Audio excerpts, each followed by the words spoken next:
साबिक वजीर और बीआरएस पार्टी के कारगुजार सदर केटीआर ने पद्मश्री अवार्ड याफ्ता किन्नेरा मोगलिया से मुलाकात की और उनके हालात का जायजा लिया।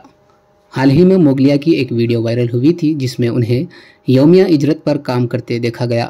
उनका कहना था कि उन्हें हुकूमत की जानिब से दिए जाने वाला वजीफ़ा रोक दिया गया है और उन्हें मजबूरन मजदूरी पर काम करना पड़ रहा है क्योंकि उनके पास दवाओं के लिए भी पैसे नहीं है, जिस पर बीआरएस पार्टी ने उनकी मुकम्मल मदद करने का वादा किया था।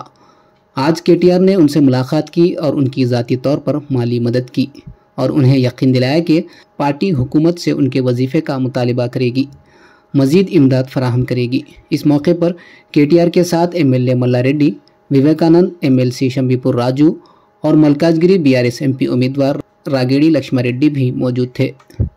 कांग्रेस हुकूमत ने बीआरएस हुकूमत की तरफ से किन्नेरा मोगलिया को दी जाने वाली 10,000 रुपये माहाना पेंशन को रोक दिया। इसे माली मुश्किलात का सामना है। इस तनाज़ुर में केटीआर ने यकीन दिलाया कि वो उनके साथ खड़े रहेंगे।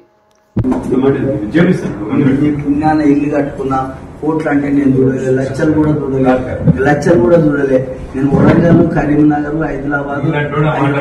హైదరాబాద్ 14 ఏళ్ళు మట్టి పని చేసి పట్టిన కాకతీయ కాలువకు బొగ్గులు వచ్చినాయి.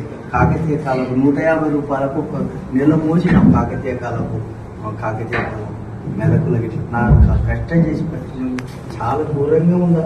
నేను దండం పెడతా, అయ్య పుణ్యాన నాకు పేరు వచ్చింది. నాకు కళాకారునిగా కాలు నేను అడుపుని పిచ్చగానే అయిపోయినా, కానీ నా